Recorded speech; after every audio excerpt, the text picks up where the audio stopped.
एक गांव में एक बहुत ही चालाक सेठ रहता था। उसे लगता था कि वह दुनिया का सबसे समझदार आदमी है। उसी गांव में एक सीधा सादा बकरा भी रहता था, जिसे सब बुद्धू बकरा कहते थे। एक दिन सेठ ने सोचा, इस बकरे को बेवकूफ बनाकर इससे मुफ्त में दूध ले लूं। सेठ बोला, बकरा भाई, अगर तुम रोज मुझे दूध दोगे तो मैं तुम्हें रोज ज्ञान दिया करूंगा। बकरा बोला, ठीक है सेठ जी, ज्ञान तो बहुत काम की चीज है। अगले दिन सेठ बोला, ज्ञान नंबर 1, जो चुप रहता है वही सबसे चालाक होता है। बकरा चुपचाप दूध दे गया। तीसरे दिन सेठ बोला, ज्ञान नंबर 2, बड़े आदमी की बात पर कभी सवाल मत करो। बकरा फिर चुप। एक हफ्ते बाद सेठ ने कहा, आज आखिरी ज्ञान मुफ्त में कुछ नहीं मिलता। बकरा मुस्कुराया और बोला, सेठ जी, आज आपने सबसे सही ज्ञान दिया। सेठ खुश हो गया। बकरा बोला, इसीलिए आज से दूध बंद। सेठ चौंक गया, अरे क्यों? बकरा बोला, क्योंकि मुझे समझ आ गया कि असली बुद्धू मैं नहीं। दूध तो मैं दे रहा था और ज्ञान आप खुद सीख गए। सब्सक्राइब कीजिए इस कहानी सनन की लह कहानी अच्छा ले तो कमेंट कीजिएगा। गांव में हरिया नाम का एक गरीब आदमी रहता था। कच्चा घर, फटे कपड़े, लेकिन दिल साफ। मजदूरी करता था, जो मिलता उसी में घर चलता। उसी गांव से शहर गया था मलिक साहब। आज बड़े अमीर थे, फैक्ट्री, बंगला, गाड़ियां। पर गांव लौटने की फुर्सत नहीं। एक दिन मलिक साहब गांव आए। माँ की 13वीं थी। शाम को भूख लगी। नौकर खाना बना ही रहे थे कि बिजली चली गई। तभी हरिया हाथ में मिट्टी की थाली लेकर आया। उसमें 2 रोटियां और थोड़ा सा साग। बोला, मालिक साहब, बिजली गई है। सोचा पहले आप खा लीजिए। मलिक साहब ने थाली देखी, नाक से कोड़ ली। ये क्या है, मेरा खाना आ रहा है। हरिया चुपचाप लौट गया। थोड़ी देर बाद मलिक साहब की माँ की पुरानी डायरी मिली। आखिरी पन्ने पर लिखा था, अगर कभी मेरा बेटा घमंड करे तो उसे हरिया की थाली जरूर दिखाना। भूख पैसे से नहीं, प्यार से मिटती है। मलिक साहब की आंखें भर आईं। वे भागकर हरिया के घर गए। अंधेरा था। हरिया और उसकी पत्नी एक ही थाली में आधी आधी रोटी खा रहे थे। मलिक साहब रो पड़े।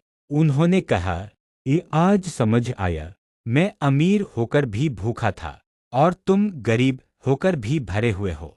उस रात मलिक साहब ने पहली बार एक छोटे से गांव में आरव नाम का एक लड़का रहता था। वह बहुत गरीब था, लेकिन उसकी आंखों में एक अजीब चमक थी, जैसे वह कुछ ढूंढ रहा हो जो दुनिया को दिखाई नहीं देता।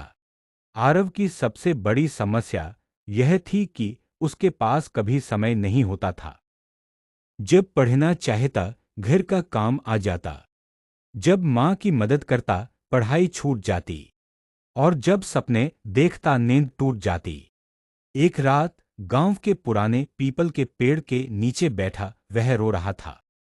तभी किसी ने कहा, अगर मैं तुम्हें समय उधार दे दूं तो। आरव चौंक गया। सामने एक बूढ़ा आदमी खड़ा था, सफेद कपड़े, आंखों में सितारों जैसी चमक। आप कौन हैं?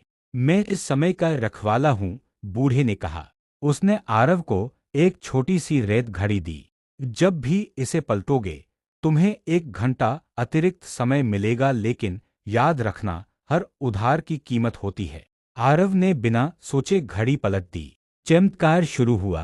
अब वह पढ़ भी सकता था, माँ की मदद भी कर सकता था और अपने सपने भी देख सकता था। वह गांव का सबसे तेज सीखने वाला लड़का बन गया। सब उसे प्रतिभाशाली कहने लगे। लेकिन धीरे धीरे कुछ अजीब होने लगा। आरव ने देखा, उसकी हंसी कम होती जा रही थी। उसे खेलना अच्छा है। एक बड़े आदमी से पूछा गया, आप इतने शांत कैसे रहते हो? जिससे बहस करनी चाहिए, दूरी बनानी चाहिए, दूरी बना लेता हूं। बहस नहीं करता। चुटकुला 2।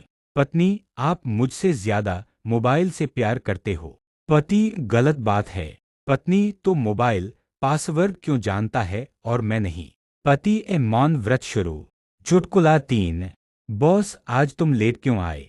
कर्मचारी, सर, सपना बहुत अच्छा चल रहा था, उठने का मन नहीं किया। बॉस, कल से ऑफिस में ही सोया करो। चुटकुला 4। एक समझदार आदमी बोला, जिंदगी में दो ही चीजें फ्री में मिलती हैं, सलाह और ज्ञान, और दोनों वही देता है जिससे मांगा नहीं जाता। चुटकुला 5। डॉक्टर, शराब कम पीते हो ना? मरीज, हाँ डॉक्टर, अब सिर्फ मेहमान आने पर।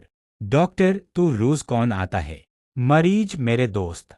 ऐसे और मजेदार कहानी और चक्क्युल सनेन की चैनल को सब्सक्राइब कीजिए, लाइक कीजिए और शेयर कीजिए। एक शहर में एक दिन रामदास था, लेकिन कमरे में पुराने समझदार पहुंचे आदमी रहते थे। साधु ने उनके पास धन, एक दरवाजा, दूसरा दौलत, पर तुम सिर्फ रामदास जी दरवाजा खोल सकते हो। दौलत होगी तो की क्या जरूरत, अपने आप आएगी, खरीदा जा सकता है। जब भी इसे पलटोगे तुम्हें 1 घंटा अतिरिक्त समय मिलेगा, लेकिन याद रखना हर उधार की कीमत होती है। आरव ने बिना सोचे घड़ी पलट दी। चमत्कार शुरू हुआ। अब वह पढ़ भी सकता था, माँ की मदद भी कर सकता था और अपने सपने भी देख सकता था। वह गांव का सबसे तेज सीखने वाला लड़का बन गया। सब उसे प्रतिभाशाली कहने लगे। लेकिन धीरे धीरे कुछ अजीब होने लगा। आरव ने देखा, उसकी हंसी कम होती जा रही थी। उसे खेलना। आज मंगलवार है, चूहे को बुखार है। चूहा गया डॉक्टर के पास। डॉक्टर ने लगाई सुई खास। चूहा बोला, आहे आहे। डॉक्टर बोला, सब ठीक आज। चूहा चला दवा लेकर, कूद पड़ा फिर खुशी लेकर।